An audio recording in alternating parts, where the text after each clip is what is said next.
इक्ष्वाकु वंश का नाम सूर्यवंश भी है, रघुवंश भी आता है, और भी कई सारे बड़े बड़े जो महाराजा हुए इक्ष्वाकु वंश से उनसे उदाहरण आता है।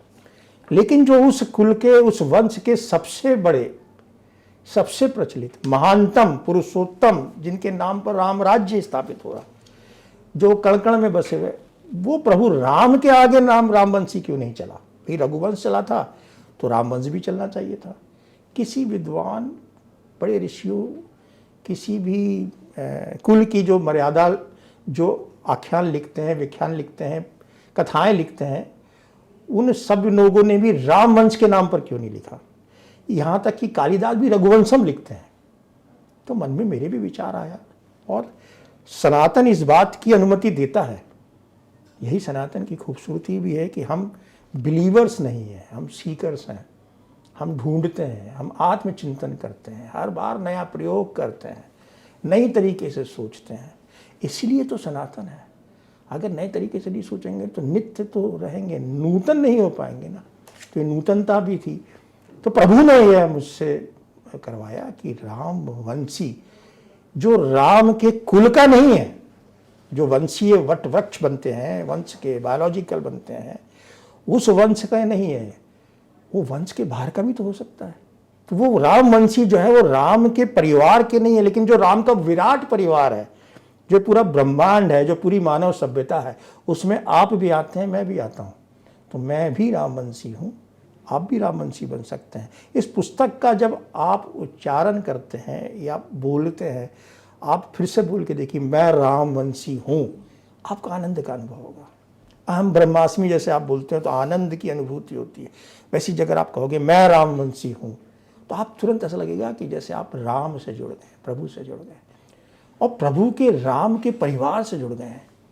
इसका एक पक्ष है, और यह स्वतः स्फूर्त मेरे मन में आया, और उसके कई सारे पक्ष थे।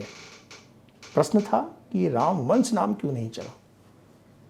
इतने सबसे, इसको सबसे, जो भी एडजेक्टिव आप लगा सकते हैं, उस इक्ष्वाकु वंश के सबसे प्रसिद्ध, सबसे लोकप्रिय, सबसे ज़्यादा जो इतिहास पुरुष, युग पुरुष, अवतार पुरुष, पुरुषोत्तम, मर्यादा, अवतार, आर्य श्रेष्ठ, जितने भी आप लगा सकते हैं गुण के, वो होते हुए भी रामवंश नाम से क्यों नहीं चला? क्योंकि प्रथा है ना हमारे इतिहास में, जो महानतम होते हैं उनके नाम से कुल चलता है।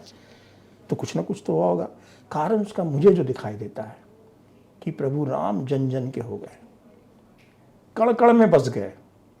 आप चले जाइए आदिवासी क्षेत्र में, शहरों में आपको राम नाम नहीं मिलेगा, आदिवासियों में हर दूसरा व्यक्ति का नाम राम मिलेगा, हर तीसरा व्यक्ति राम के नाम से। इतने राम नाम है कि उसकी कोई अंत नहीं। लेकिन मैं खोजता रहा कि रामवंशी शब्द क्यों नहीं कहीं दिख रहा है मुझे। तो ये प्रभु ने मुझसे, महादेव ने ऐसी व्यवस्था की कि मेरे मन में आया मैं रामवंशी हूँ। तो यह एक व्यवस्था की, हाँ, जो भी एक चरित्र निर्माण होगा जो प्रभु राम के मार्ग पे चलने वाला होगा, वो जरूरी नहीं लव या कुश के परिवार के आगे लीनिएज में हो, वो कोई भी हो सकता है।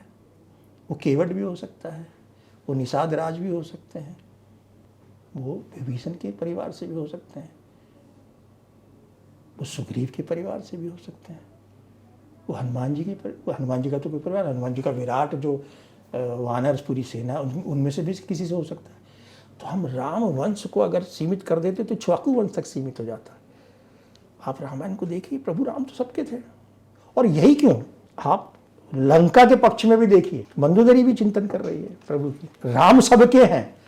तो एक तरह से मैं रामवंशी हूँ कोई भी कह सकता है, जो भी प्रभु के मार्ग पे चल रहा है। अनुभव भी बन सकता है मेरा भ्राता अनुज, और मैं भी बन सकता हूँ, और आपके दर्शक भी बन सकते हैं जो भी प्रभु के राम के मार्ग से चलेंगे। तो एक नया चिंतन था, ये एक नया कंसेप्ट था, एक चरित्र निर्माण था। आज के युग में प्रभु राम के मार्ग पे चलने वाला एक व्यक्ति जो धर्मनिष्ठ हो, सत्यनिष्ठ हो, राष्ट्र के प्रति समर्पित हो, समाज के प्रति समर्पित हो, राम के जैसे चलने वाला व्यक्ति हो, राम के रूप में हो, राम के रूप में ही इस युग में आए और राम के जैसा कार्य करे, तो उसमें क्या नाम देता?